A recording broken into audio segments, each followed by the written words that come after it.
Oh my gosh, it's TikTok. It's time to rock. And what's this, mate? It's been, 2 days since we've been on air. I'm starting to get like withdrawal symptoms, mate. We might have to do this every night. Oh, geez. Well, the state that we're in at the moment here in Melbourne, Victoria, we're in lockdown at the moment. So, it's always good to sit around and talk music, mate, just loosely talking like we do. So I'm always up for it.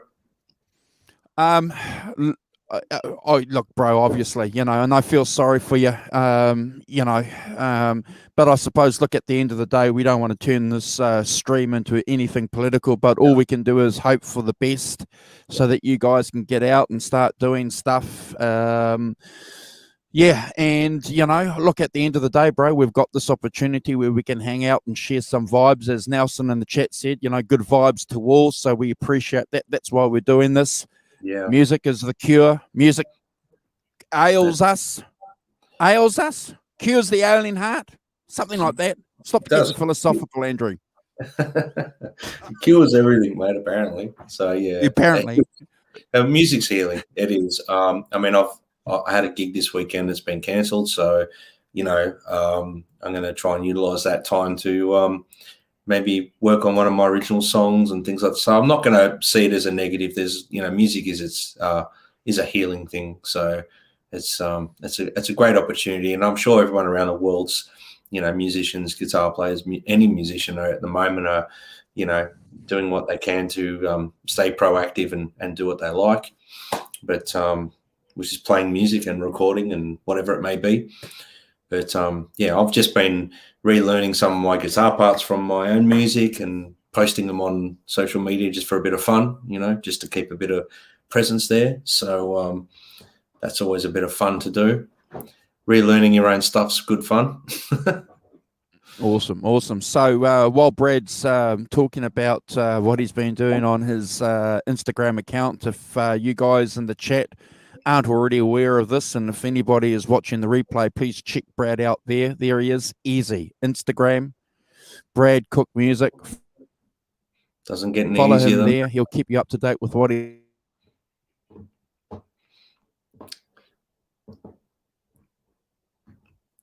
Looks like Andrew's got the spinning wheel of death. But you there, Andrew? Doing? Yep.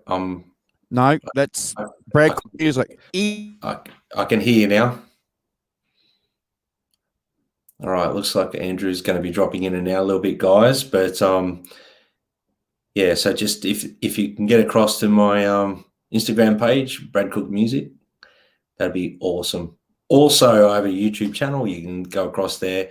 I don't really post a lot. It's just more, I've got my current film clips up and whatnot of my own music. So jump across there and subscribe if you haven't done that already.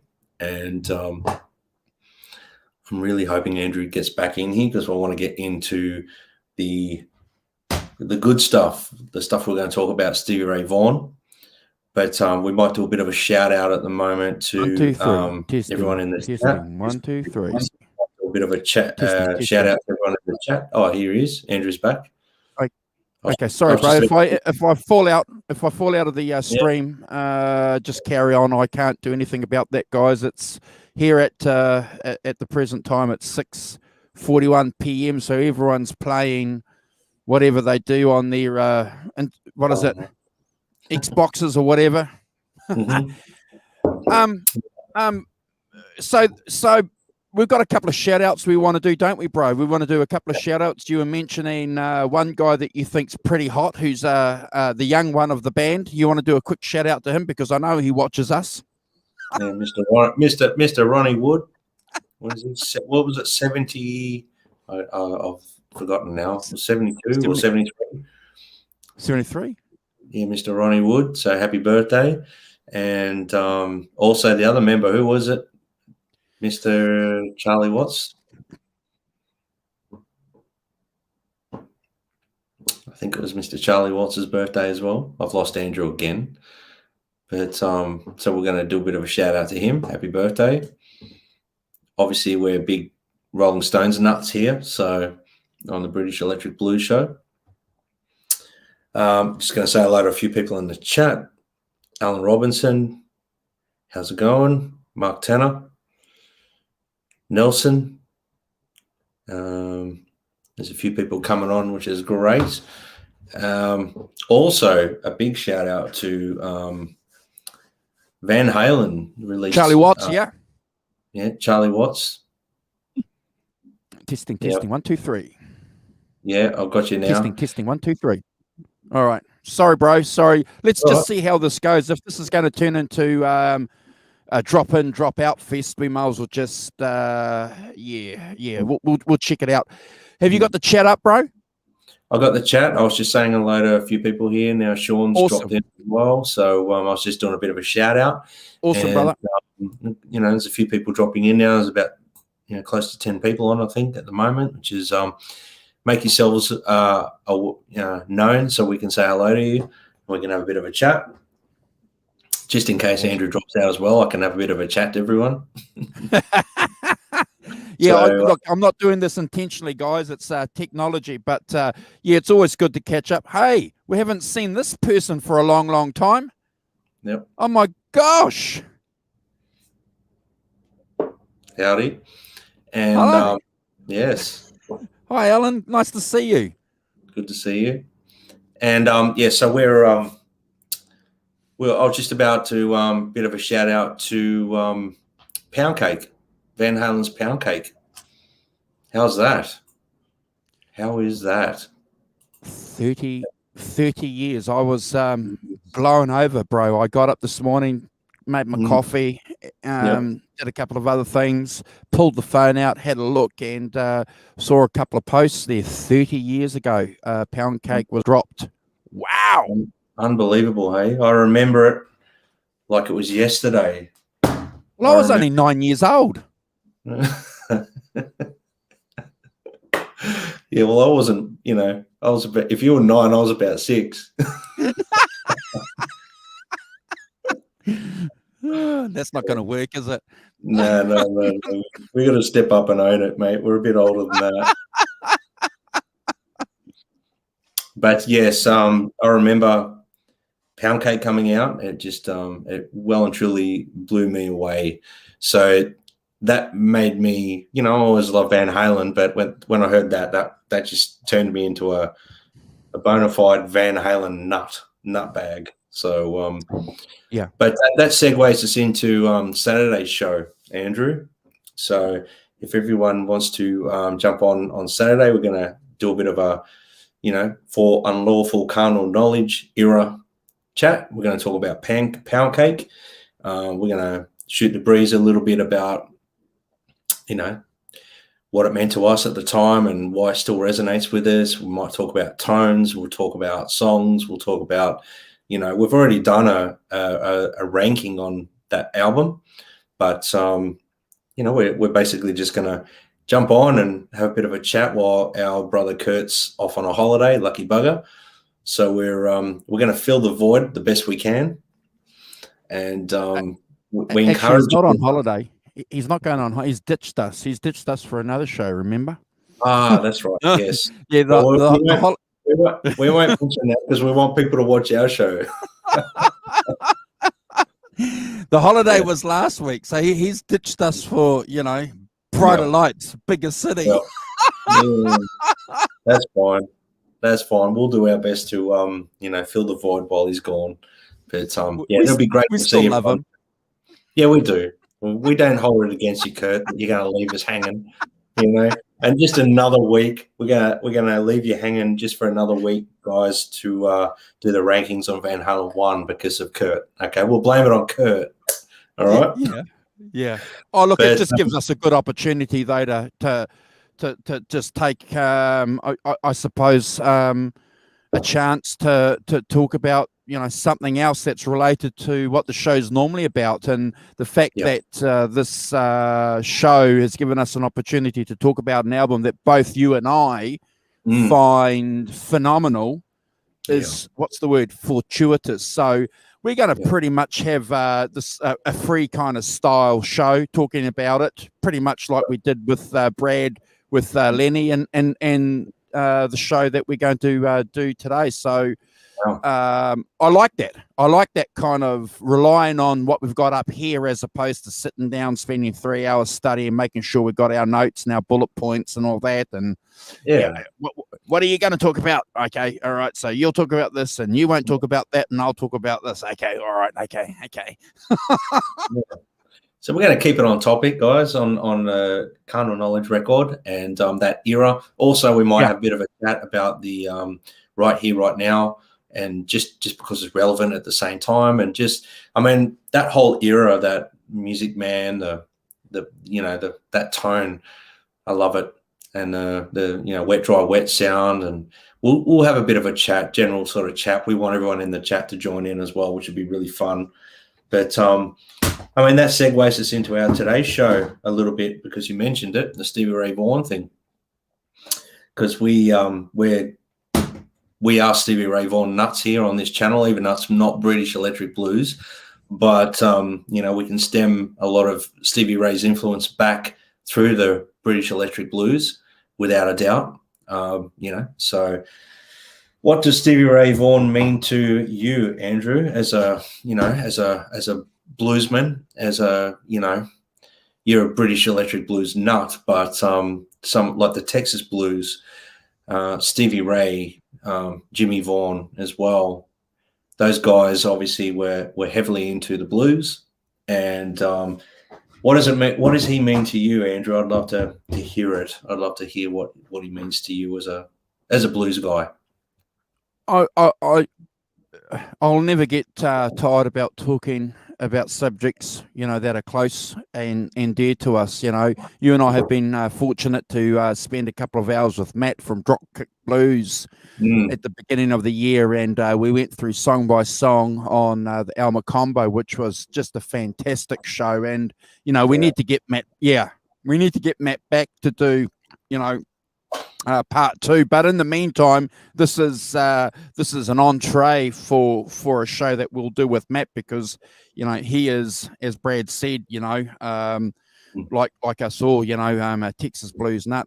Look, I appreciate the distinction, Brad, of being electric blues nuts and acoustic blues, and at the end of the day, it's the blues music, the blues guitar that I love, and the fact that we can break that down into different segues and different schools is great. But for me,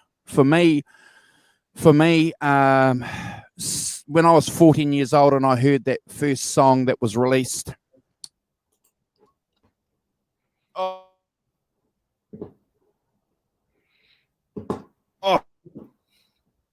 come on, with the big girl. Oh, no. Just as Andrew's describing what I wanted to hear, he's dropping out. Damn it.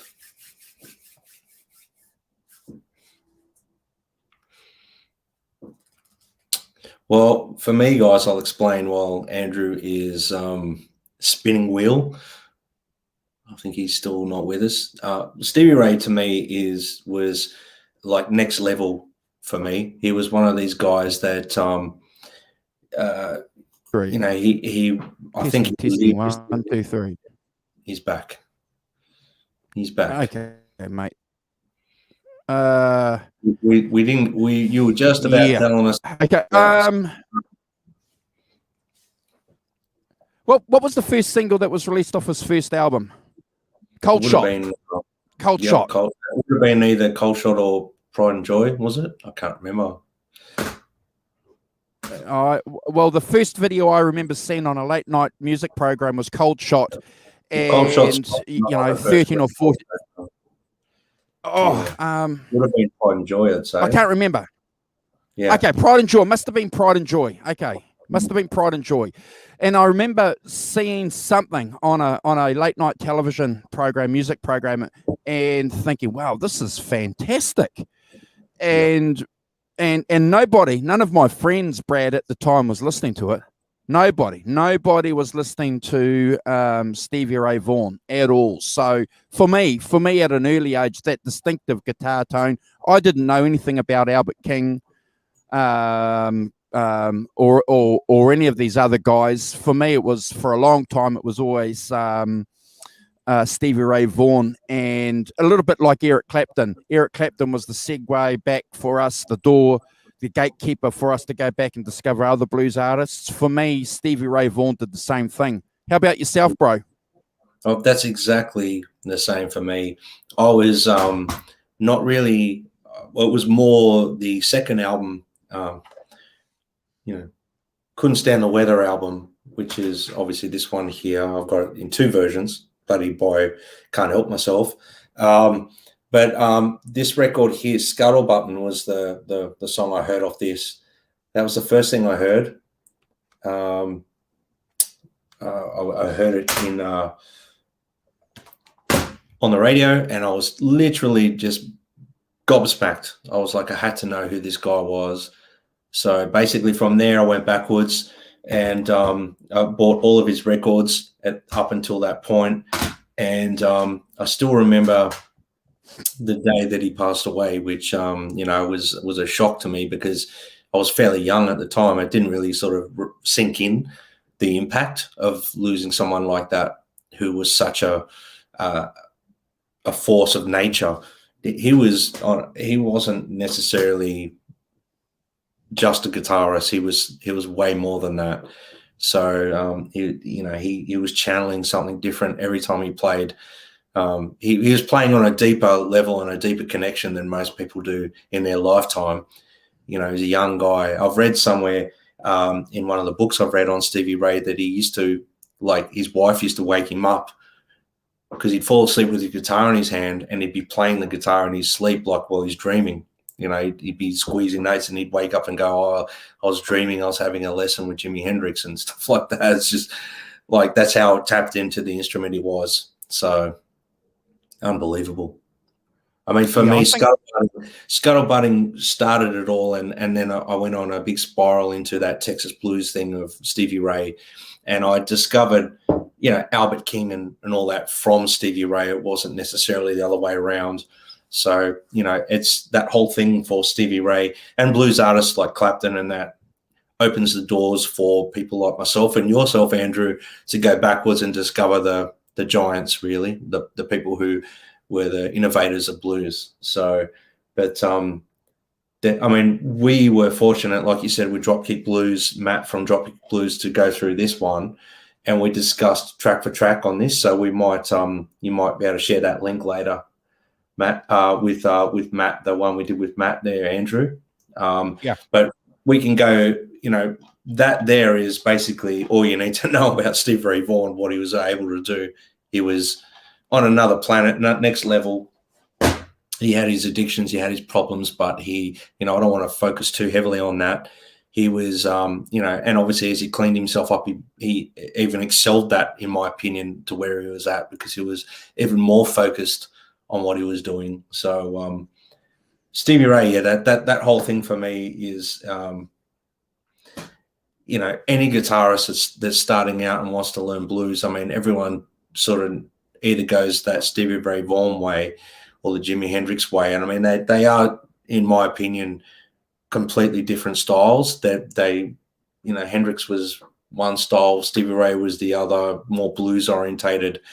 But obviously Stevie Ray was very heavily influenced by Hendrix, so that came through in his music as well. But Stevie Ray was blues, man, all the way. He was, no matter what was going on around him, he was just focused on the blues, and that's all he wanted to do.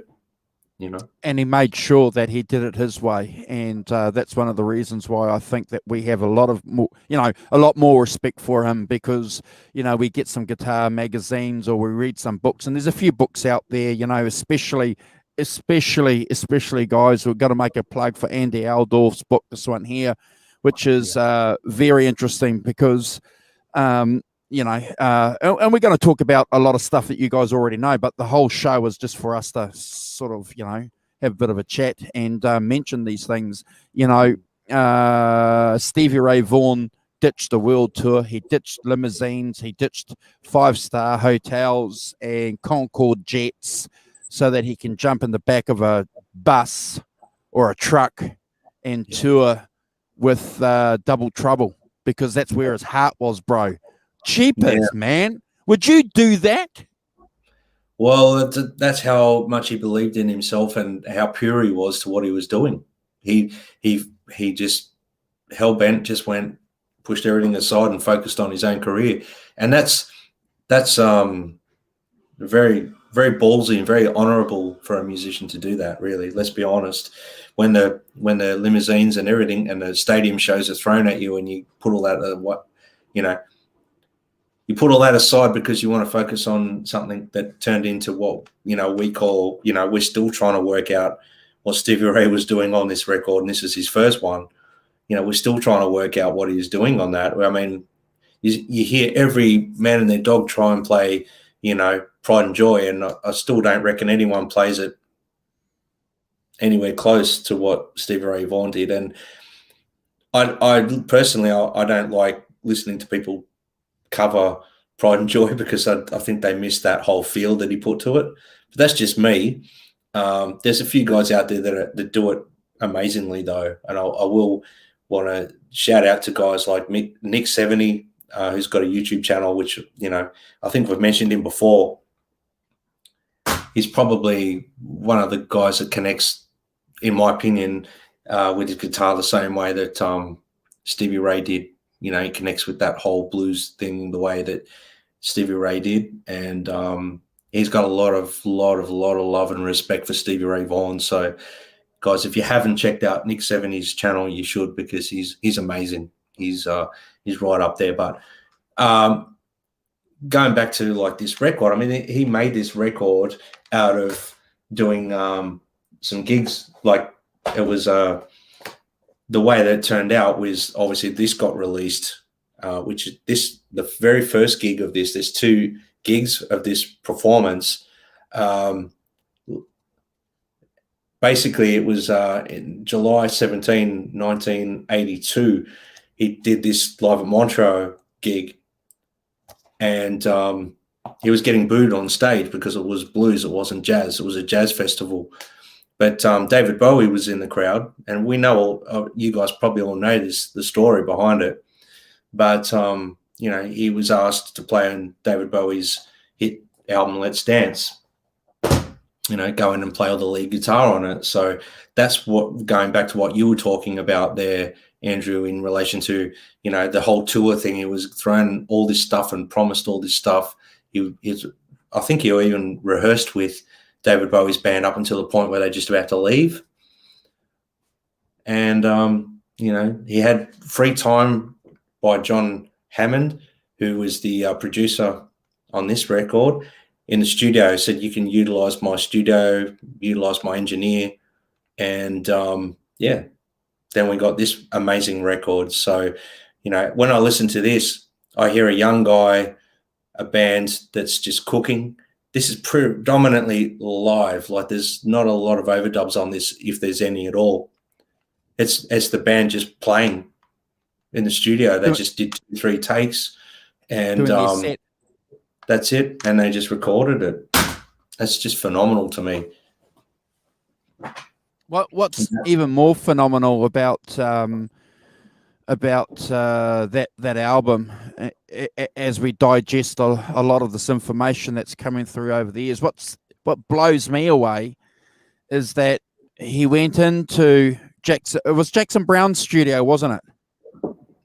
Yes, Jackson Brown, sorry, and John Hammond was the producer. Yeah.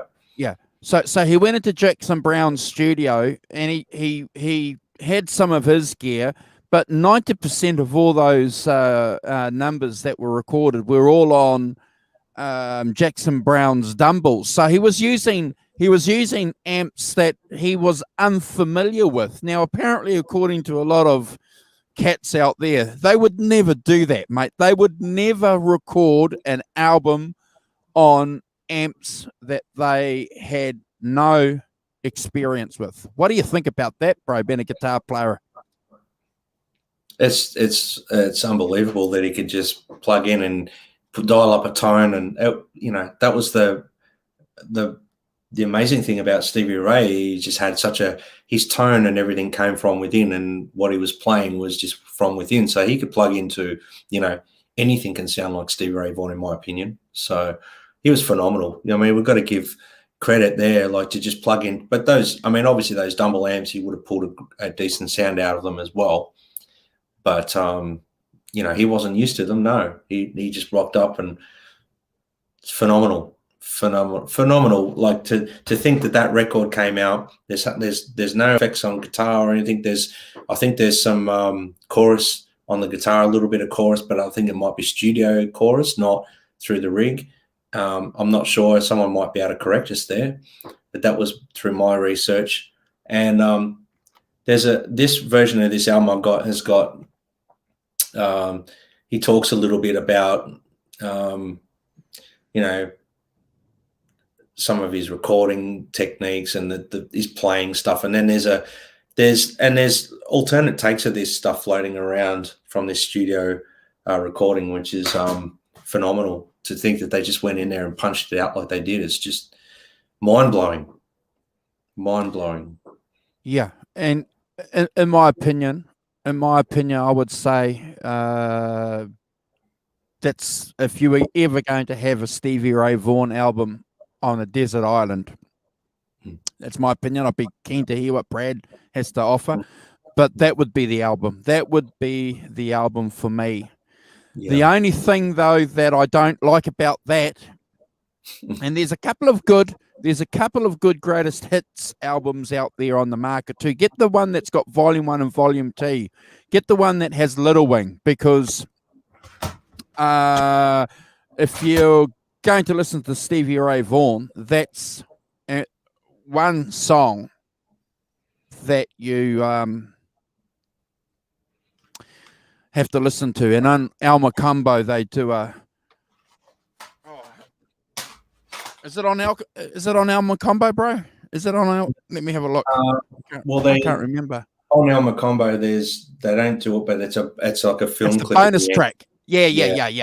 Because that's where I kind of got knocked out by it when I saw that on the VHS. Going, holy cow, Brad! Yeah, holy cow! Well, there's some amazing, I've got so many Stevie Ray Vaughan. I've got just as many like Stevie Ray Vaughan things as I did Lenny Kravitz. It's crazy, but I mean that's my CD collection of just Stevie Ray Vaughan stuff there. It's probably on this one. No, I don't think it's on that one. It's on one of them anyway. Yeah, that's on that greatest hits. Hold it up again. The greatest hits. No, I don't think it's on that one. Yes, it is. No, not that one. It's not that one. Yeah, have a look. It's on one of them because I've got one in my vehicle. It's got Volume 1 and Volume 2. Okay, it's not that one, so it must be the other one. But yeah, there's some the version of Little Wing. He's done a few. There's actually more that have come out in the sort of past decade and everything. That I think it might be on this one, maybe. No, not that one. No. Little Wing's on that anyway. It's definitely on that one. But yeah, phenomenal. I mean, this is actually a really good one. It's a deep dive. Have you got this one, Andrew? Yeah. Hold on, bro. Hold on. I'll de-present you. Hold on. I think I was presented. Yeah. This is phenomenal. It's like a bit of a, it goes through from his Paul Ray and the Cobras era. It's got some recordings on there from it. It goes through, obviously, a deep dive pretty much into some live stuff and some off takes like that weren't, album released. But it's got a phenomenal book with it. Yeah. And there's some really, really great stuff here. I love this quote. I use heavy strings, tune low, play hard, and floor it. Floor it. That's technical talk. That was Stevie Ray in a nutshell, I think. That's a great book. There's so much in here, like, you know, there's so much stuff in here. I can't even hold it up properly. But there's there's some really good stuff in here. Talks about, obviously there's some great images of Stevie Ray. You know, we all love Stevie Ray wearing the hat and looking cool, and you know, you can see the thick gauge strings. It's just crazy. But yeah, he was quite an amazing artist, blues artist, but more so than that, he's very spiritual and very deep. And I think you know, that guitar that he had, which was I think it was a 63 with a 62 neck. I may be wrong there, but yeah, he pretty much just played the damn hell out of that guitar. You mean, look at that's the back of the guitar there with the spring cavity, and it's got no paint on it. You know, it's phenomenal. And I love. If you have a look at some of the photos of him when he's got number one, relatively, you know, well, I was going to say brand new, relatively, yeah, there it is there. So you have a look, you know, and then just see it towards the end of his career. Yeah. But, you know, it was a tool for him. It was a tool. Hey, Sonia. But he connected with that guitar. And he had a lot of beautiful guitars as well, but that was his number one. And there's a wonderful picture here of, you know, him and Jimmy playing together, which is his brother, who was his biggest influence, really, other than Albert King and Hendrix. But, yeah, sorry, I'm not presenting very well today. That's okay. I had too much coffee. We've got a Texas girl in the chat, so that's bringing some authenticity to our stream. Yeah. It's a very sad story, the way that things ended for the world, with, you know, with the music lost a giant. Basically, the world of music lost a giant, really. Hey, Will, thank you for joining us. Glad you made it too. This was the this is the compilation that I reckon that you guys need to check out. That one there, that's not too bad, because unfortunately you get some compilations which miss some essential songs, but I think that one there pretty well nails a lot of the good stuff. But that booklet set that Brad's got, that's available. You guys should check that out. And there's another DVD too that I reckon we should do a show on. This one, maybe with Matt, is the one with Albert King in session. Yes, that's an awesome.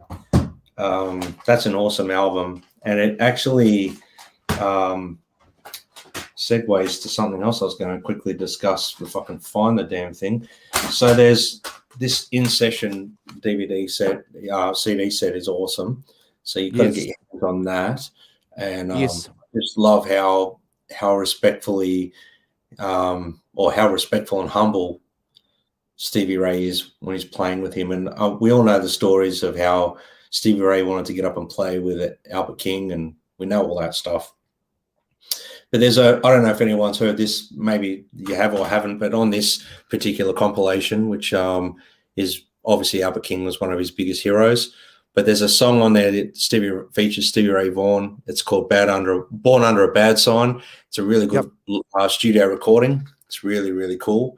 So that's, it's probably on the streaming platforms now, but that's definitely worth checking out as well. But just going back quickly to this one, there is the Austin City Limit shows, which, I've got in a set here with a CD from Royal Albert Hall. And so the Austin City Limit shows, there's more of that featured in this in the DVD that's featured in here as well. So it's got, I think it's got May I Have a Talk with You, Mary Had a Little Lamb, Look at Little Sister, Couldn't Stand the Weather, and another version of Voodoo Child on there as well. But there's some really, really cool footage on YouTube of that. If you get on there and search hard enough, you'll find the whole performance with without any edits. Someone's uploaded it. It may have been pulled down by now, but it was up there for a little while, and I've watched it about. There's more in there that, I mean, I wish, that they would compile all this stuff and release it for everyone to have, all these. We're all fans. We all want to see this stuff. But I'll quickly highlight what I think everyone needs to do. If you're that CD that Andrew showed you, the compilation is obviously a go-to. We just obviously with Texas Flood, that's a mandatory listen from top to bottom. Ends on a beautiful song called Lenny, which is for his wife at the time. But it's there's some wonderful playing on that. Dirty Pool, some amazing blues playing. Mandatory listening if you're an up-and-coming blues nut and you want to get your head around some blues. Couldn't Stand the Weather. To me, that's an amazing one. I bought another version of it, which has got some bonus tracks on it, and it's got a live gig as well. So that's really cool. This track, this is a mandatory listen as well. I mean, Scuttlebutton, you can't go past that. Couldn't Stand the Weather, you can hear massive Hendrix influence in that with his rhythm playing. It's got Voodoo Child, Cold Shot, which you mentioned before, Andrew. Tempian Alley, Honeybee. I mean, it's just an awesome album. You've got to get your ears around that one if you haven't indulged in that yet. Pretty much his studio albums are mandatory. You have to, you've got to give them a listen. I mean, Soul to Soul, that's a brilliant album. That's phenomenal. You've got to get your head around that. Say What, Look at Little Sister, Ain't Gonna Give Up on Love. There's just some phenomenal music on that. His playing on it just kept getting better and better. Obviously, this is an amazing album. I think this is his last studio album that he was before he passed, unfortunately. But Tightrope is one of my favorites off that.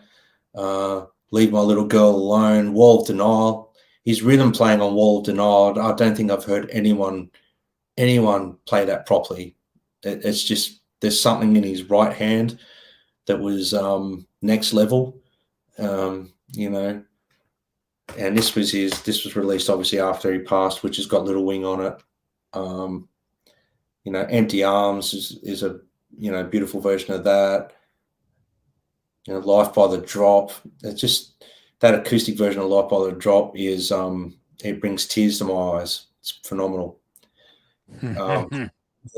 They're mandatory listens to all the nutbags out there that blues nuts that haven't really got into Stevie Ray. You've got to get your head around those. And something that I really want to highlight, everyone talks about El Macombo, but I really want everyone to go and indulge in the Live at Austin City Limits one, and which is part of this CD DVD set that I've got here. But go and have a listen to Leave My Little Girl Alone. Leave My Girl Alone. You've got to watch that. You can see him, his eyes are rolling back and his head is that deep in it. He's not actually, something's channeling through him. It's not him playing it. It's actually something else. So phenomenal. You know the part I mean, Andrew, don't you? Yeah, I'm just I can't find that Al Macombo show that we did. Sorry to change the subject. Oh no, I have found it. Oh, okay. Because sometimes I've found that YouTube they do some strange things to some videos. So just hold on. I have found it. Copy. Sorry, bro. But this is a show that Brad and I did with Matt. It's in the chat there. If you guys want to check that out, please. That's a pretty cool show. Arvin's in the chat, bro. Hey, Arvin. So yeah, there's some amazing music there. Like for anyone who's not really delved into Stevie Ray, get to it. There's plenty to listen to. There's so much, even though he was tragically passed, but there's still stuff surfacing. I hope little bits and pieces still surface. I don't know if there's much more out there now, but we've still got, I mean, how grateful we are to have had him part of our musical lives, and we get all this footage, and, you know, there's so much floating around that on YouTube. There's a lot of gigs that are on YouTube now, which is fantastic, that we actually get the opportunity to watch, which, you know, before YouTube, I never saw these bootlegs that were coming out. So I know a lot of nuts in the US were quite lucky to be able to get their hands on this stuff. But here in Australia, we you know, it was very limited with Stevie Ray floating around. So, you know, when it came to bootlegs of DVDs and whatnot. But I mean, I've got my hands on a few bootleg, unapproved bootlegs and stuff like that. Stevie Ray, which we're not going to promote on here because, but here's a really cool one, a really early one. It's called At the Beginning. Yep. It's worth checking out for everyone. That's a really cool one. And that must be an official. Boot. That's an official bootleg now, because they're streaming that on Spotify. So yeah, that's official. That wasn't. That's really cool. That's 1980, I think, back in 1980. But it's amazing the legacies left of guitarists that have latched onto Stevie Ray as being their major influence, and obviously just flying the flag of that style of Texas blues and that style of you know, pure heartfelt blues playing. I mean, there's a handful of guitarists I could rattle off immediately, you know. So that was another one, and I'm not sure. I think that was around the time that got released, maybe around the time when it was in rehab, from my readings. Am I correct there, Andrew? That one? Yeah, that came out in '86, and you know, again, it's an interesting little story, because if you read Wikipedia and you read, you know, some Stevie Ray Vaughan experts, they'll tell you that it's a horrible album. Look, you know, there are some interesting songs on that recording I like. I'm not particularly a fan of Reese's what is it, organ on that, because I think that they've mixed it too much in the front. Whether or not that's exactly how he sounded live, I don't know, but it overpowers a lot of the other instruments from that 3-piece. So it's a little bit different. I mean, there's some of the actual releases of live stuff that have come out as well. I always found that it was difficult for them probably to capture the sound of the band properly. For some reason, that it was like they just struggled to get the pure sound of the band, I'm sure. Like El Macombo is a really good example of how they sounded to me. Austin City Limits as well, because everything, the mix is great. You can really hear Stevie's tone. You can hear his fingers on the guitar, in my opinion. But some of the stuff that's come out, like this Live at Carnegie Hall gig that came out, it's an official release. You know, it's I'm not sure if they've captured the tone well. There's some great songs on it. It's worth, you know, checking out. But that's just me. Sometimes I think they don't get the mix right. But, you know, who are we to judge? They did a pretty good job. They did a pretty good job on these two gigs, I think, on Live at Montreux. I think they're pretty good. That's an interesting DVD to go back and have a look at too. You watch the one that he's getting booed off on, and then he comes back a couple of years later and rolling out the red carpet and they're bowing down and, you know, prostrating themselves before him, and well, just remarkable. It's a remarkable story, that, and I know that we spoke about that a little bit on that show with Matt, didn't we? But just bizarre, isn't it? And how funny was it, like, when you think about it? Well, not funny, but it just goes to show he was a seasoned professional, even at that younger age, that he would actually continue to play regardless of getting booed, he just continued and just forged forward to the point where they actually came around towards the end of the gig, So he just kept forging forward. It doesn't seem to phase him. He just keeps playing. So it's phenomenal. Well, I know it's never happened to you. To me,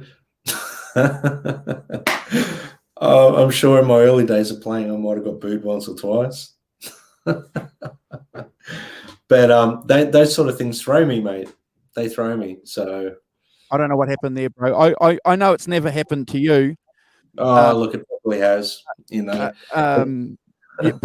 Getting booed on stage or anything like that. But what would you do? What would you do if someone was booing at you? Would you carry on, or would you just pack up and leave? It would throw me, mate. To do what like Stevie Ray did in that concert, that performance. He just kept playing, and it kind of made him play even more passionately. It was like, no, you're going to like me by the end of this. But to me, it would probably throw me a bit. So this is a really good compilation as well that was released. Obviously, it's basically Blues at Sunrise. It's called. That's a really good one. That's worth getting your hands on. Some great songs on that.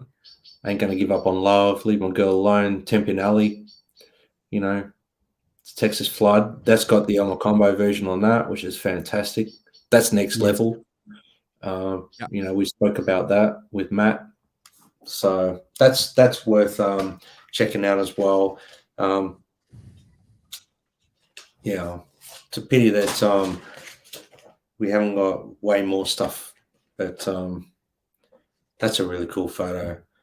That's something that you'd want framed and put on your wall, that sort of thing. That's really cool, in my opinion. But there's a lot of guys out there that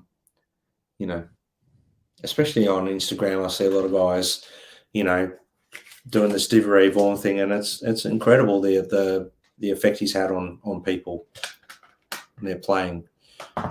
It's phenomenal. He's inspiring generations, absolutely. And look, I agree with you. I think I'm pretty happy though with the amount of stuff that's slowly coming through, bro. I think we're getting some of that stuff that's coming through, the recordings and some DVDs. When I look at something like Van Halen, for example, who's another big part of the shows that we do, there's nothing. Nothing but at least with Steve, we're getting a lot of that live recordings and bootlegs coming through. I think it's phenomenal, and who knows what else is out there. I haven't heard of any stories of anything locked in vaults or anything like that. I know Andy Aldorf gets asked that a lot, who's the international guru on Stevie Ray Vaughan, and he doesn't know. He doesn't think there's a lot of stuff out there. Have you come across anything in your research over the years, bro? Is there any gems hiding or snuck away anywhere? Well, I think a lot of stuff surfacing on YouTube, but I would love to see some really cleaned up versions of some of those performances that are up there. Yeah, people have thrown up. Some of them are really quite horrible quality wise, So it would be great to see some really polished versions. I mean, where this material is surfacing from, I don't know, but surely the estate could, do something with those things maybe and release them. But I mean, at the end of the day, I'm pretty sure who would be in control of all of his estate? Would it still be Jimmy Vaughan, or would it be family, or is it? That's the other thing too. I mean, who owns this material that's surfacing? So good question. I don't know. I don't know that. Yeah, but I want to touch a little bit on, obviously, after Stevie, everyone knows Stevie's backstory and his troubles with addiction and whatnot. But once he cleaned his act up, I think he became next level from that point as well. He was even more focused on being the most amazing bluesman. Everyone goes on about his guitar playing, but to me, he was a really strong vocalist as well, and very passionate with his execution. Like you watch him on the Austin City Limits one on the second show, where he's wearing the vest with the black and white shirt, and he's wearing the boots, the cowboy boots, and he's looking really cool. And he's focused. His singing on that is phenomenal. It's next level. We talk about great blues artists like Clapton had an amazing blues voice, and it just got better and better and better, obviously through the years. And I'm curious to ask this question, and everyone in the chat as well. If there wasn't such a tragic accident to take Stevie away from us, what direction do you reckon he might have gone in? I mean, that's would he have stayed true to what he just kept doing the same thing he was doing, or would he maybe have gone down that 80s trend like Clapton did for a little bit? And would we have seen? I don't know. It's a really open-ended question, isn't it? Really, and it can go either way. But he was fairly pure to the blues. So personally, I think he would have stayed pure to the blues and just kept punching out blues stuff. But and just keep getting better and better and better with age. That's just how I pictured Stevie Ray, like if he was not taken away from us with that tragic accident. So what are your thoughts, Andrew? And everyone in the chat, let us know what you think. Yeah, I don't know. I think he may have gone, a little bit of rock and roll, maybe. I think, and that wouldn't have been disappointing or sad, because if you look at In Step, it's a great album. He's playing sober. There's some blues stuff on there, and the house is rocking, and I don't know, bro. I think that's a good question. I think we tried to answer that too when we did that show with Matt, and we couldn't really define a solid position. But I think he would have stayed true to the blues, because it was clearly the music that motivated him and he was passionate about. But I think he would have done a bit of rock and roll, and that wouldn't have been a bad thing. Yeah. I don't know, bro. I don't know. I'll give that some thought. Yeah. No, I'd just be interested, and obviously everyone in the chat, like even later after the show's finished, if you want to comment under the YouTube clip, just have a think about it. But personally, I think he was starting to be influenced by the other blues artists around him a lot, like Buddy Guy, Eric Clapton. I think he would have just kept going down that. But I kind of see this in my mind. I think he might have gone down the same path of what Buddy Guy did and embraced a little bit of more relevant stuff at that time, but stayed pure to the blues, maybe more so than what guys like Clapton were doing and that at the same time. But again, like Mark's just put here, Mark Tanner, we can only guess 100%. But it'd be nice to dream it in our head that he was still with us and could have kicked on through the 90s into now. He'd still be relevant in my eyes, that without a doubt. Well, I think we have to take into account too double trouble if we're going to renegotiate any direction that Stevie was going to go into. So,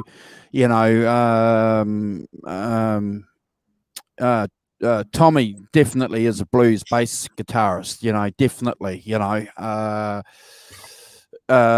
Whipper, he came from a sort of new wave band background. And we discussed that when we did the show with Matt. That kind of freaked me out a little bit when I did that research, that he was from that background and slowly got into the blues because of the relationship that he had with Stevie Ray Vaughan. Stevie Ray Vaughan said, mate, I like you. I think you should be a drummer in my band. A little bit like the bass player from Noel Redding, I like you. You got cool hair. Come and be in my band. We'll make it work. But if you look at that band, if you look at that trio, bro, it's hard to think that they would have gone solid rock and roll, unless they added other, or Stevie ditched them and went out and formed a rock and roll band. So I think your idea of him staying true to the blues, yeah. I think he, the band were so that talk about chemistry with a band, like the three of them, but even, you know, when it was just the three of them, there was so much cohesiveness in the group. They were so together, the chemistry. They knew what every other person was doing in the band. There was something there that was quite magic. That, in my opinion, that you just can't get together with a bunch of musos and that thing happen. So it was like they were meant to happen. You know, that for the three of them, they always knew where Stevie was at. They knew it was like a unsaid thing. There was hardly any eye contact. They just knew it was. If you watch any live performance of them, they're just phenomenal. You know, a lot of bands sort of miss that. You know, which unfortunately, like, it doesn't happen to every musician. You don't fall into a band where everything works, that cohesiveness. There's a chemistry there. It's next level, in my opinion. It's almost like they're destined to be playing together, and they understand each other before they even hit a stage, you know, and then they start playing. And, you know, I don't know what everyone thinks in the chat, but that to me, when you watch them play, Stevie's just playing and they're just listening to what he's doing, and they're just falling in. You know, that's just remarkable. Each individual musician in that band were next level, in my opinion. You know, Tommy Shannon's one of my favourite bass players ever. I just think he's phenomenal. When you listen to some of the riffs that he was doing on that first album, you have a look at the way that he's playing live on a lot of those DVDs that Brad's mentioned. Go and check out, you know, the clips that's just on YouTube. We just got a phenomenal bass player there, and we all know how important a bass player is to a band. You know, without that solid rhythm section, you know, Stevie wouldn't have had anywhere to come back to, you know, when he was branching out on those solos. So, you know, and they were solid, man. They never skipped a beat. They were always on point. They were just phenomenal. And I don't think I've seen a performance where any of them are messing up or anything. They were just faultless. That, you know, if you're not sure what we're talking about, go and look at this and watch Texas Flood. Yep. That's all we'll say. We're not going to, you know, say too much more than that. But if you know, go and watch that. This whole performance is outstanding, but you go watch Texas Flood on that and you'll understand exactly what we mean, because they never played that the same way twice. No, so, and Stevie Ray Vaughan, obviously, for a lot of New Zealanders, has a special place in our hearts, because he fell in love with Lana, and that was one of the reasons why he got straight towards the end of his life. So, we have a connection with him as well. And how many did he play in Australia? He played here about three times. He did 3 tours here. Yeah, I think he definitely is. I mean, I've got a bootleg on DVD of him playing here in Sydney. So definitely played here. I'm not sure how many times he toured Australia, though. I was a bit young to you know, to have gone to it. I'm, you know, disappointed I never got the chance to go and see him live. Yeah, I've been fortunate enough to talk to some cats who went and saw Stevie Ray Vaughan, and life-changing experience for these guys. Just to even spend some time talking with them has been a pleasure.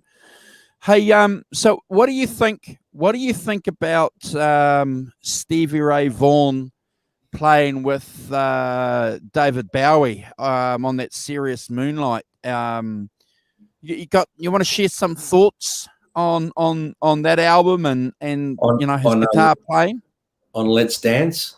Let's Dance. Sorry, Let's Dance. Serious Moonlight was the tour. Sorry. Yeah. Well, no, that's okay.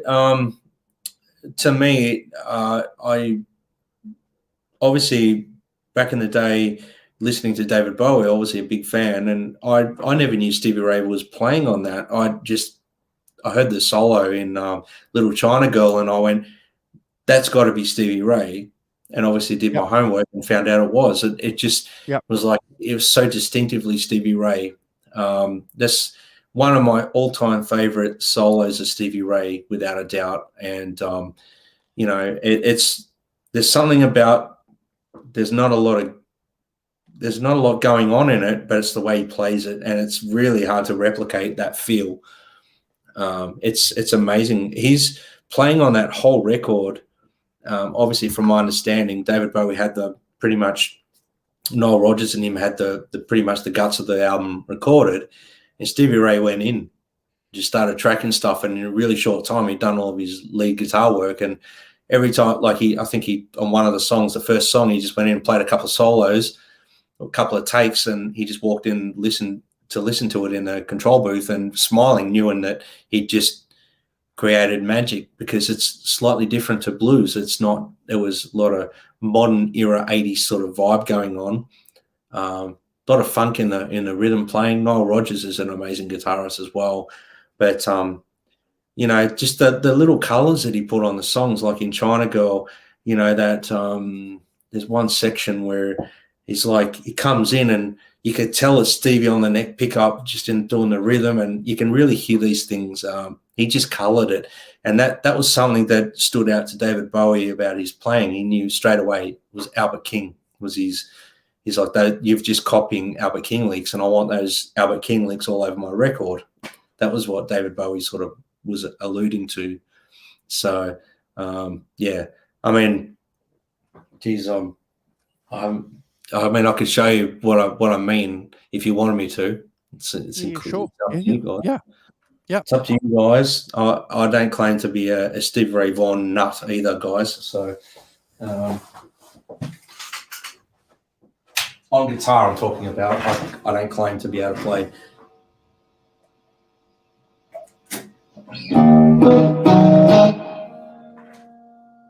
So Stevie Ray Vaughan, in that there's one part that's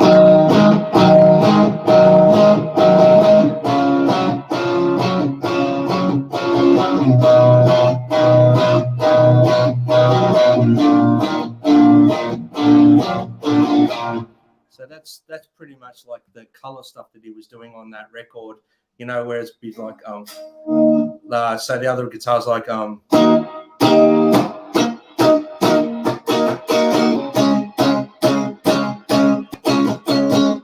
whatever it's, and then he would come over the top of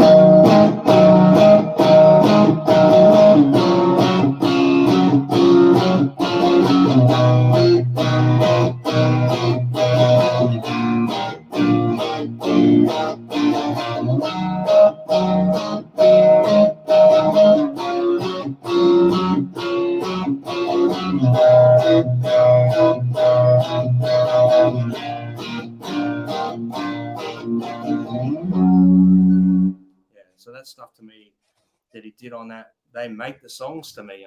It's just, I listen to that and I'm like, wow, it's just, it gives me goosebumps even just playing it. It's just phenomenal.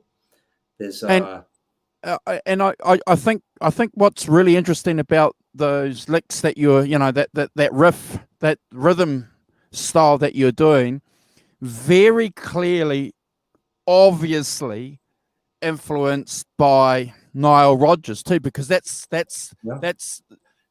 a slowed down version of the funk style that Nile Rodgers. So you do that rhythm pattern and funk it up, and you've got Nile Rodgers, bro. Yeah, but also for Stevie, it was very natural because he was always very big on that Hendrix stuff. So the Hendrix sort of, you know, well, Hendrix's left hand, like the right hand for Stevie Ray Vaughan, but his right hand was obviously that was all in the right hand. And I will note that same thing as what I was doing with the Hendrix thing, a couple of on the tone tip. Stevie used to play with his pick a lot on the side instead of you know, with the point out.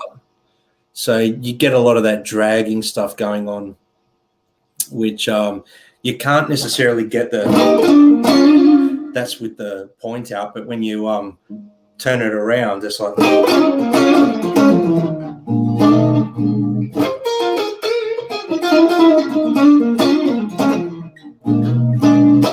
it gives you that sort of fullness on the string. It gives you a little bit more surface area. But I do believe, Nile Rodgers was a big influence in that whole recording process, 100%. Huge. But David Bowie wanted him to go in there and play all those, those. He wanted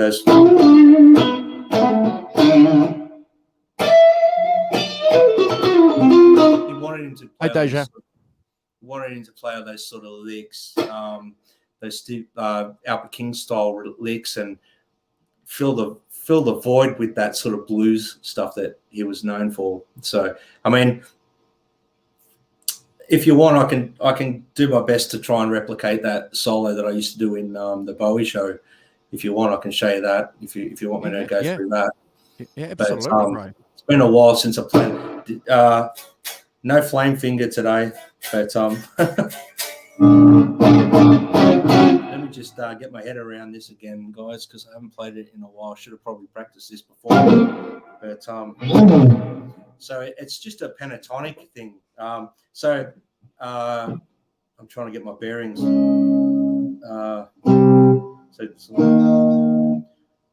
Okay. So the solo's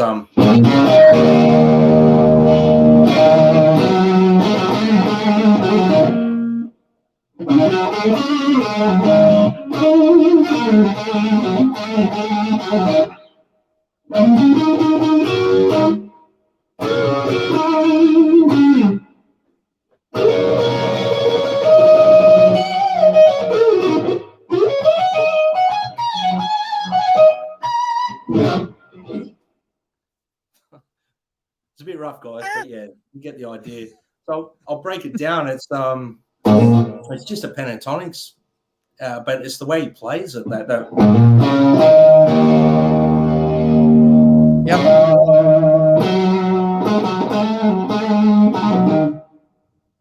Those little notes where he does that's that Freddie King thing almost.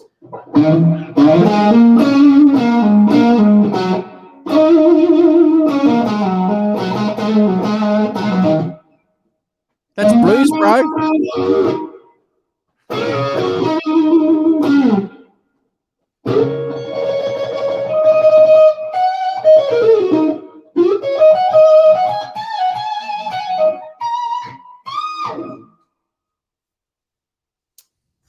Yeah.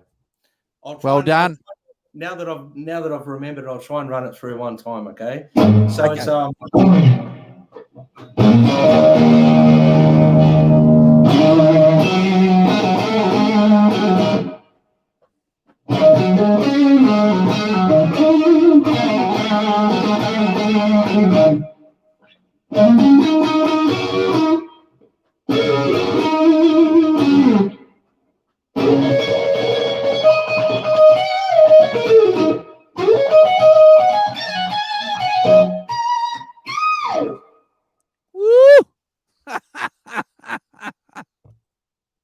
yeah.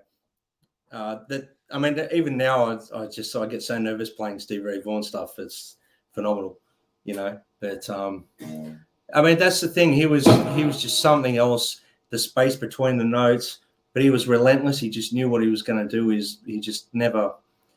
He never stopped. And that I'll make mention on that solo. He's not using it's just guitar and into an amp. Yep.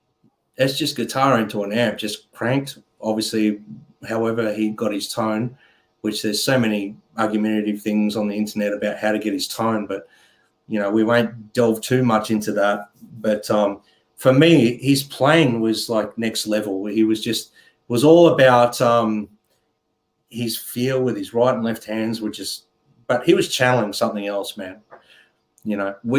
Us mere mortals, we're thinking about what he's doing. He wasn't thinking. He was playing from somewhere else, and you can clearly see that in every performance that's on video of him playing live. I mean, I still go back to this one performance of, on "Leave My Girl Alone" off the live at Austin City Limits, where he's playing and his eyes are rolling back in his head. He's not with us. He's actually, something's channeling through him as he's playing. That's next level. Yeah, well, I think what we have to remember while Brad's talking about that is he was gigging, he was a professional musician when he was 15 years old. He was playing in bars 4 or 5 years before he could legally be in there, and he was playing 4 or 5 nights a week in a lot of these bars for a long, long time. So, he worked at it, bro. He was doing it. He was doing it.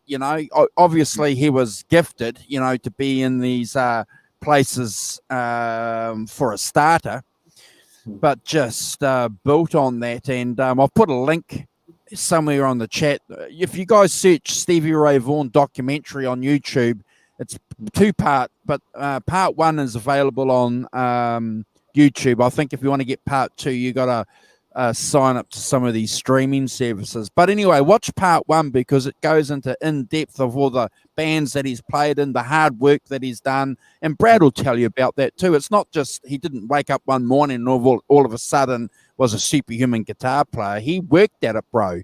He was working at it from dusk till dawn. He apparently always had a guitar in his hand. Like I said, his first wife commented that he was asleep with a guitar on his lap, and he was squeezing the strings and picking them, and he was asleep. He was dreaming. So his wife woke him and said, well, wake up, and he didn't realize what he was doing. So, he said, I was dreaming. I was getting a lesson off Hendrix or something like that. So he was renowned for just always having a guitar in his hand. And he did the hard yards as a young. I mean, there's footage of him at I've forgotten the documentary, Anton's, a blues documentary on Anton's, that blues venue that sort of was, allowing all these old greats to go back and perform for money and looking after them because they were all ripped off from the music industry and whatnot. And there's footage of him at 16 years of age, just ripping on a guitar, just ripping. Like when I say, I'm not talking shredding like Yngwie Malmsteen. I'm talking heart-wrenching blues from a 16-year-old kid. You can't. That's next level, because to me, 16-year-old kids can play the blues, but they don't know the blues yet. They don't know what blues are. Because, I don't want to, no offense to 16-year-olds that are playing on 15 and younger kids that are playing the blues. I love seeing young guys playing the blues because it gives me hope that music will turn around at some point. And I love seeing them flying the flag. It's like just continues on. But until you've really had some hard times in your life, you really can't play the blues properly. That's just how I feel. And he was playing blues at a young age, like he'd lived it, is what I'm saying. He was playing like he lived it. Like the small amount of footage I saw on that documentary on Anton's is phenomenal. And I don't know whether that's still available or whether it's on YouTube or what, but I'll try and investigate. If I find that documentary again, I'll comment under this link on YouTube if I do find it again. I think the thing is with Stevie Ray Vaughan, is this point, his family life was difficult. His father had some issues. They were working class Texans. They weren't middle class people. And this authenticity that Brad's mentioned shone through in Stevie. And that was something that the guys saw when he was playing live. You can't fake that. Now, I'm going to be very careful how I say this. John Bonamassa coming from upper middle class family, playing the blues, a little bit different from the experience that Stevie would have had. And to a degree, Kenny Wayne Shepherd too, coming from, but these guys love Stevie Ray Vaughan. So I'm not having a crack at them, but I'm just saying when you look at what Stevie came from and the struggle street that he was born on, so that authenticity, which is great. And that wouldn't have been accepted, I think, bro. It wouldn't have been accepted in these bars back then if you weren't authentic, if you didn't have that touch. Yeah, 100%. 100%. And at his age, these blues greats were taking him seriously because of how well he played. Because I mean, you're talking about mature guys, that have been ripped off from the industry and brought up in a very horrible time for them, and this young kid comes through and he wants to play with Albert King and gets up and mimics every lick that Albert King's playing, to the point where Albert King puts his neck behind the curtain and still plays, and Stevie Ray's copying it all anyway. There's all these little stories that there's beautiful interviews with Jimmy Vaughan talking about that whole thing, which you should look up. Even in that In Session DVD, and Albert's sitting there and says something like, Do you remember when we used to call you Little Stevie? We've got James in the chat, bro, saying g'day to us. Haven't seen James for a while. Hey, James. And he's making a comment there about Bonamassa. Look, we're Bonamassa fans here, so I got to qualify what I said earlier. Stevie's authenticity came from the fact that he was, his dad had issues, and Yeah. Look, and we're not knocking cats here. We never do on this channel. We never knock anyone. I love Joe Bonamassa. One of my favorite bands is Black Country Communion, and he was part of that. I love his playing on that. Phenomenal. And I love Joe Bonamassa and what he's done for blues music, and he's one of these guys again that stuck to it. But he himself has got a lot of admiration for guys like Stevie Ray. He's even playing with he's played with cats from Stevie Ray Vaughan's bands. So that's the thing. I mean, Kenny Wayne Shepherd, I love the guy. I think he's amazing. I'm not knocking these young guys that came up through the ranks. I love any blues player that gives 100%.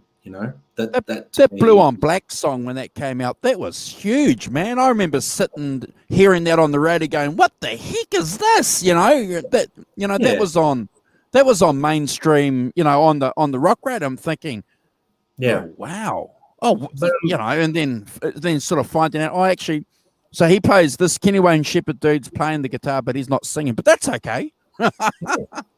But I mean, then there's guys like you. I mean, when I watch Kenny Wayne Shepherd playing now, for example, he's got his own style. He's not copying word note for note Stevie Ray Vaughan all the time, but like it's there, it's influence. It's like one of my heroes at the moment that I look up to and admire, like Philip Sayce. Stevie Ray Vaughan is there.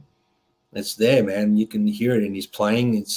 But it's done in a respectful way, because he loves the guy. So it's undeniable. It's undeniable.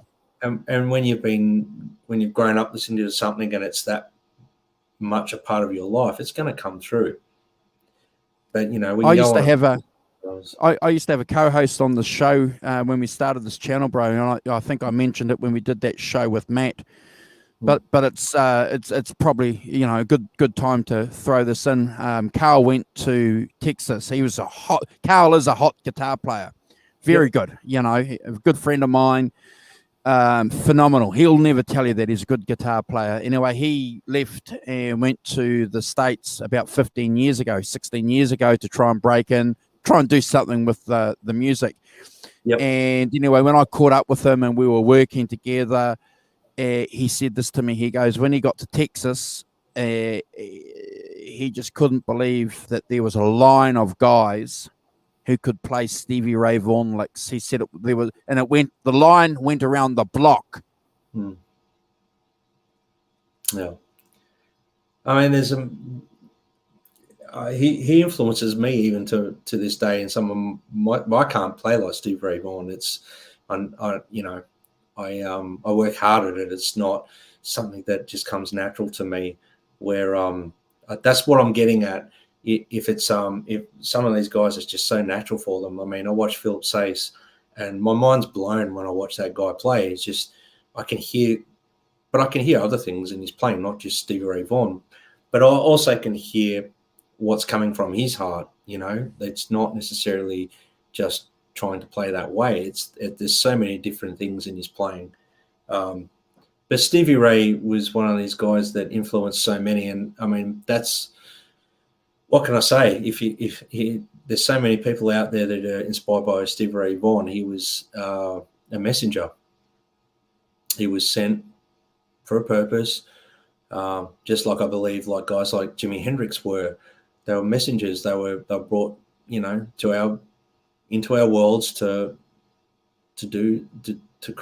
serve. They were creating a message. They were inspiring people with their music and their playing and their purity of what they were doing. Hey, Bo Roadie, I hope you guys get wet soon. Yeah. I mean, look, at the end of the day, we're just sitting here chatting about Stevie Ray Vaughan because we love the guy. We love his playing. We love what he brought to blues music. And, we could sit and talk for hours and hours and hours about Stevie Ray Vaughan, but he was amazing. That, what he brought to his purity, the way he just played from the heart and soul. There was nothing. He wasn't trying to play like anyone else. He was just doing his thing. So yeah, and I think what's really interesting about Stevie Ray Vaughan from a New Zealand perspective too is that he was on popular music radio stations back in the 80s, which is pretty interesting. So, while popular radio stations back then and even more so today are dominated by mainstream music, Brad, back then for a guy like Stevie Ray Vaughan to be in the middle of popular music sets is amazing. So I don't know how they did that other than the guys that were programming these music sets back then were just in awe of this music because I can't think of anybody else that was in the middle of Whitney Houston and U2 songs, these other British acts, Duran and I can't imagine anybody being in the middle of that, but Stevie Ray Vaughan was. Well, I find it phenomenal that he was. Yeah, actually, that's something that everyone needs to check out as well. Is I'm just trying to remember what I was thinking. Apparently, it was the same in Oz. Yeah. Yep. So he was popular in the 80s. Yeah. Do you think it was because of his connection with David Bowie? Maybe that was the connection. Well, like Bowie was massive here, and possibly, but I think, to be honest with you, I don't think at that particular time blues was big in popular music. But like when he did Cold Shot. When he did Cold Shot, I believe. I mean, that's the other thing I was going to mention it too is Family Style. That's one thing that everyone needs to check out too. But that whole thing with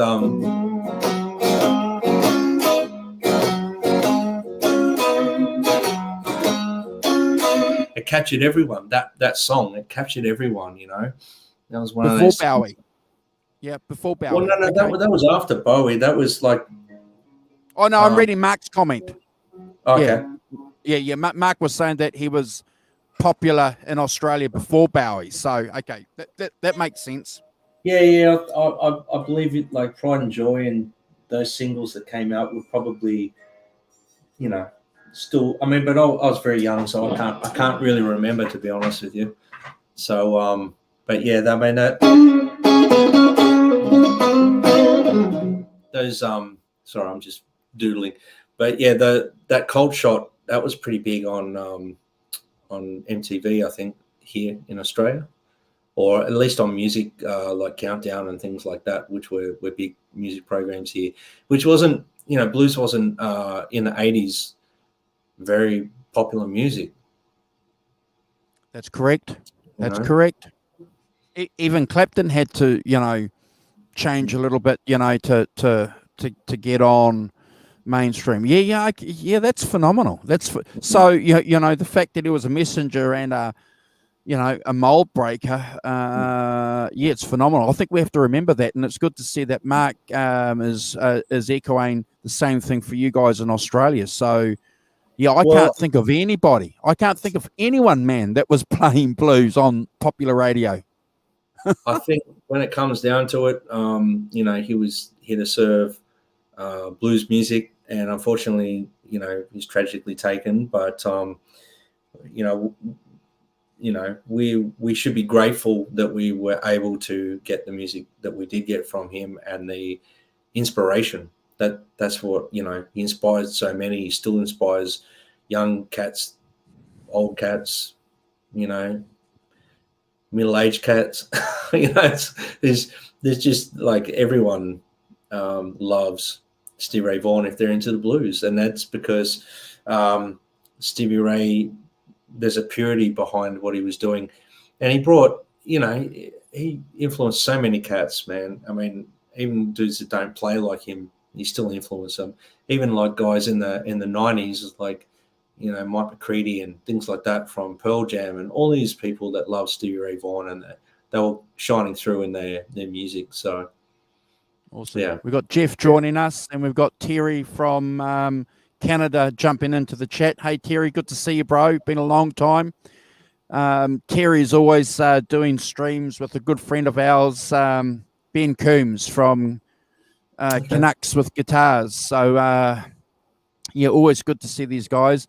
And Mark is saying that he's a little bit older than you, so Mark must be about my age.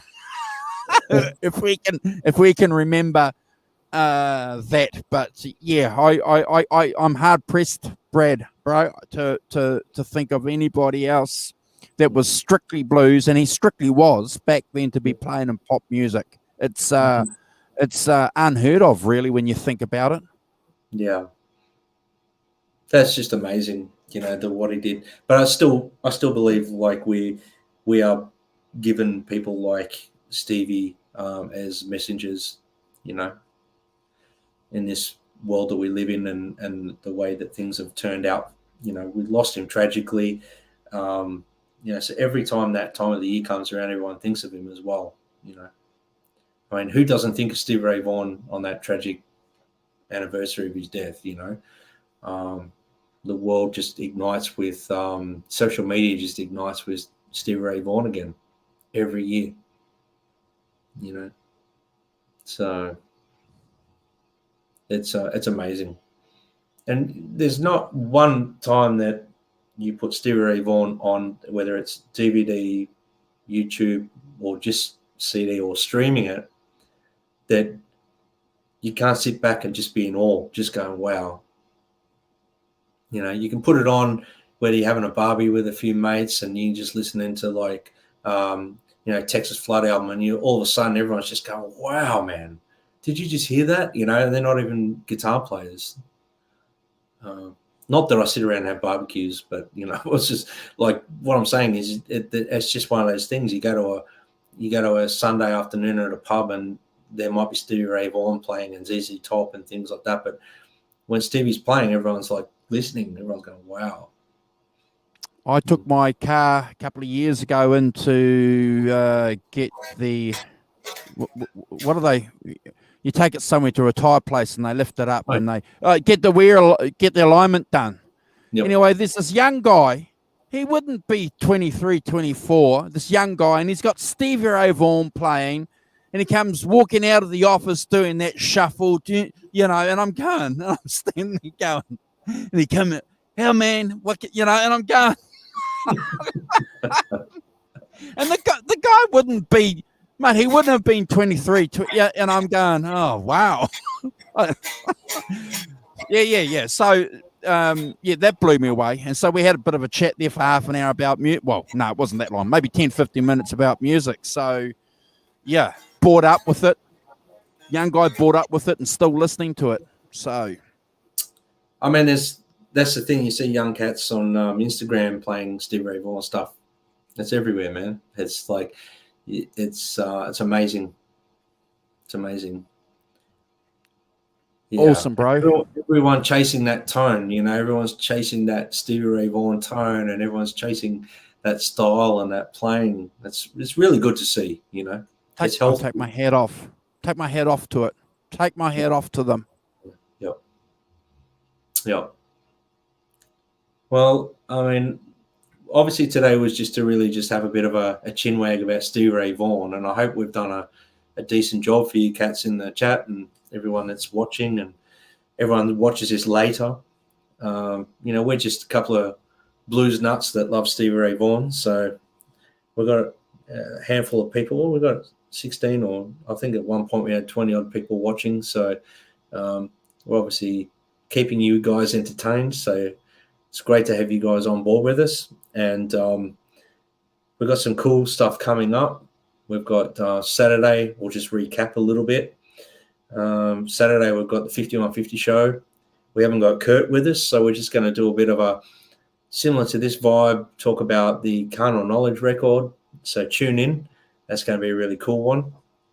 And what is it? On Sunday, we've got Simon, and we're going through the Ian Hunter record. What's the record called again, Andrew?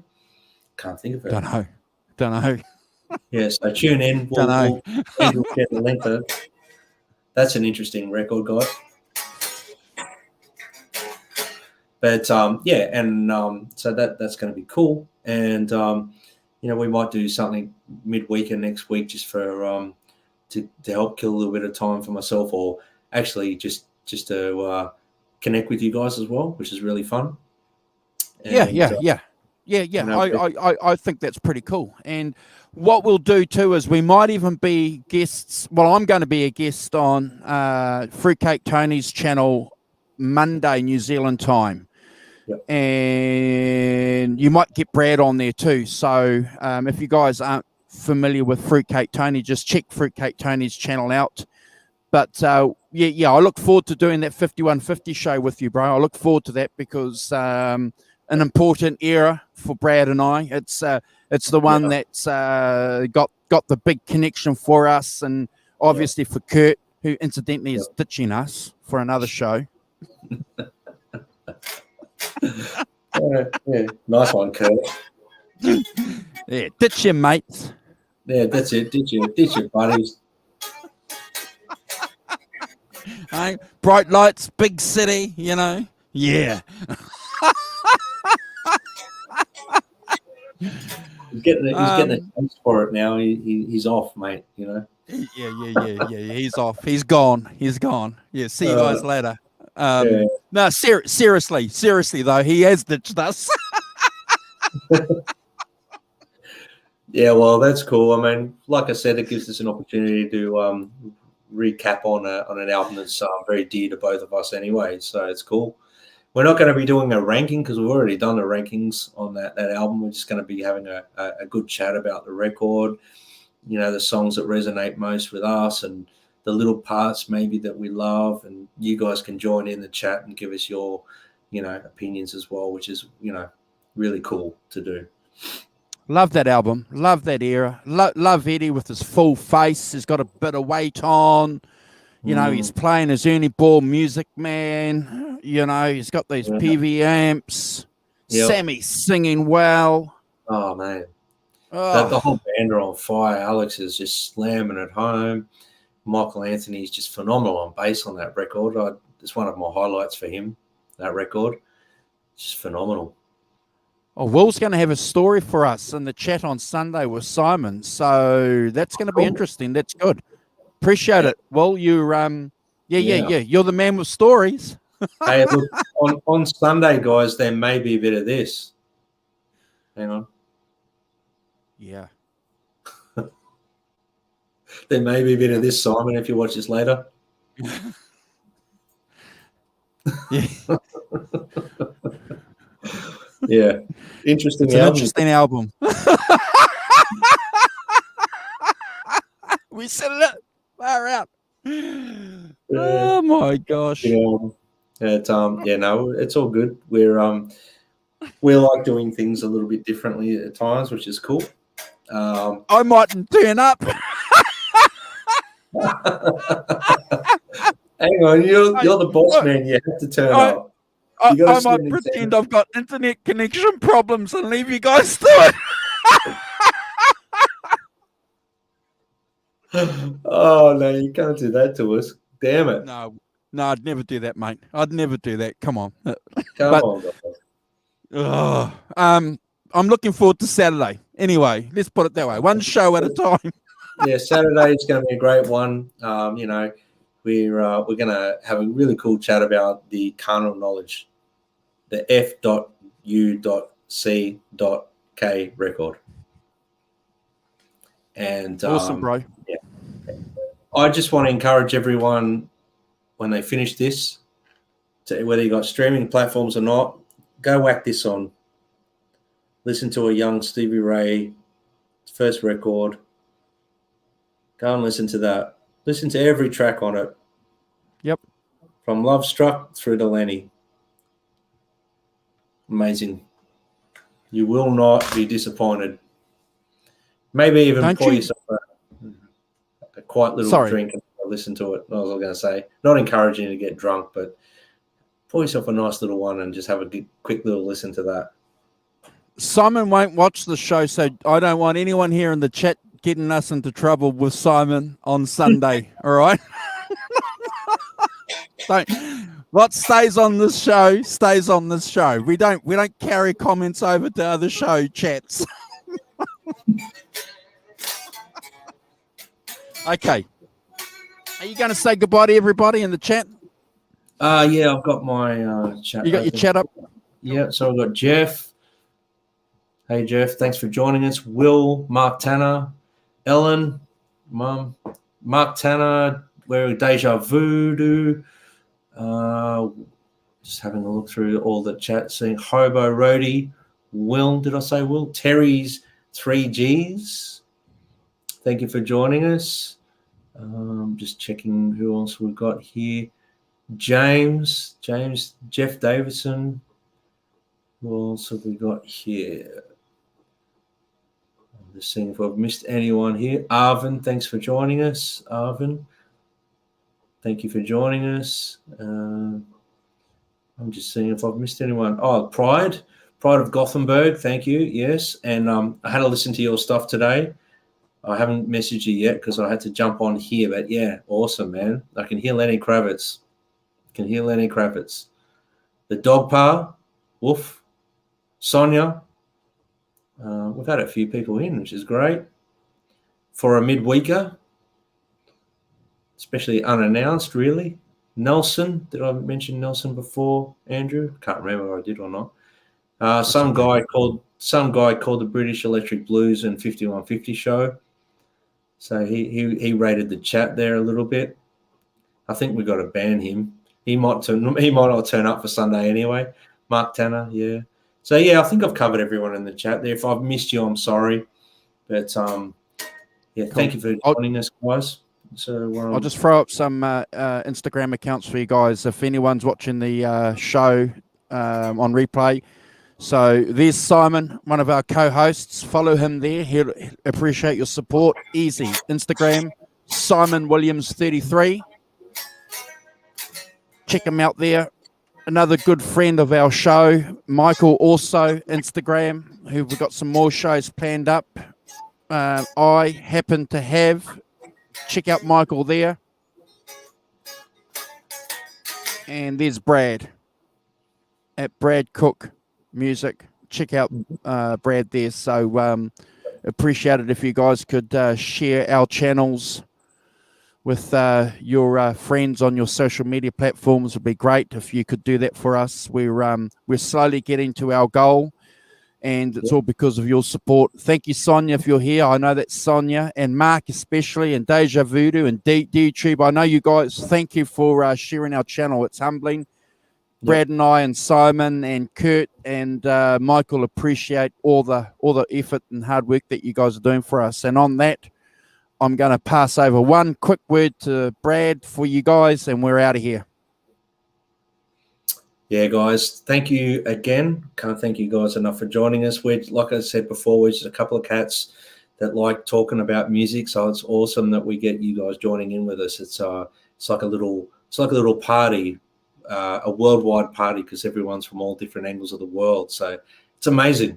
This is a great way to connect with like-minded people. And if you haven't already, please subscribe and go to my Instagram page, Brad Cook Music, and you'll find the link to Andrew's Instagram as well. Okay, so it's in the bio on my Instagram. So make sure you go and follow Andrew, because he promotes the show as well. He doesn't give himself enough credit. I don't think he gives it to everyone else but himself. So yeah, and thank you everyone for joining us and listening to us, ramble on about Stevie Ray Vaughan for an hour and 40 minutes. Oh man, it's only like 10, 15 minutes, but yeah. And look, Brad and I will come back. We'll do a midweek show next week as well. Yeah. So we'll see you guys later. Yeah, we'll have a think about what to come up with, and we'll have a chat then. Out of here. Be safe.